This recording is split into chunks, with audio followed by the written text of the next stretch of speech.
ជំរាបសួរបាទពុកម៉ែបងប្អូនទាំងអស់គ្នាថ្ងៃនេះគឺយើងមានម៉ូតូចាក់លម្អមួយគ្រឿងដែលត្រូវនឹងលក់បងប្អូនដែលយកទៅធ្វើអាជីវកម្មបងប្អូនអាចមើលពិនភាគមកជុំបានម៉ូតូនេះបងប្អូនចង់បានតែរ៉ឺម៉កអត់ម៉ូតូក៏បានចង់បានទាំងម៉ូតូនិងរ៉ឺម៉កក៏បានដែរសម្រាប់ខាងផ្នែកខាងក្រោយនៅចង្កេះម៉ូតូគឺយើងប្រើប្រភេទពួកករឿងដែលអាចទប់លំនឹងនិងក្នុងការអស់ស្រួលហើយចំណែកជើងក្រោមនៃម៉ូតូគឺយើងបានដូរអស់ហើយមានសាក់ស៊ីច្បាក់ម៉ញងបូមកាំដែលអាចឲ្យទម្ងន់និងទំហំលម្អនេះគឺរត់ស្រួលមិនតឹងនេះគឺធូរហើយចំណែកផ្នែកខាងលើគឺយើងមានដំបូលពួកតង់អាចការពារភ្លៀងសាច់ក្តៅថ្ងៃជះចូលបានហើយនេះគឺជាភិនភាគម៉ូតូនិងលម្អទាំងមូលបងប្អូនអាចមើលបានហើយចំណែកម៉ាស៊ីនម៉ូតូគឺដេមួយឆេះបងប្អូនអាចស្ដាប់បាន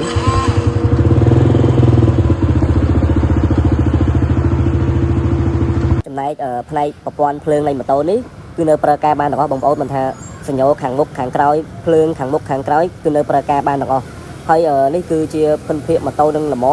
ទាំងមូលដែលយើងយកចេញមកខាងក្រៅដើម្បីជិះសាកតេស្តឲ្យបងប្អូនមើលមិនថាទាំងទំហំមិនថាកម្លាំងគឺបងប្អូនយកទៅធ្វើអាជីវកម្មត្រូវមិនថាដឹកគ្រឿងជ័របន្លែផ្លែឈើព្រោះយើងមានដំបូលការពារទឹកភ្លៀងក្តៅថ្ងៃដែលសម្រាប់បងប្អូនយកធ្វើអាជីវកម្មហើយសម្រាប់មីក្រូនេះគឺនៅលើប្រើការបានដាក់ថែមជូនបងប្អូនមានសោនិងច្រវាក់ចាក់តង់ហ្នឹងក៏ដាក់ថែមជូនបងប្អូនដែរហើយមានផ្នែកកៅអៅ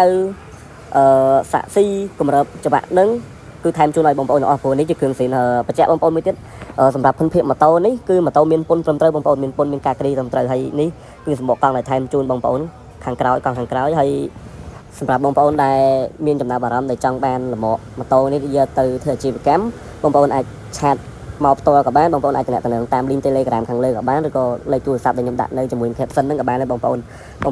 រគុណដែលតាមដានវីដេអូនេះដល់ចប់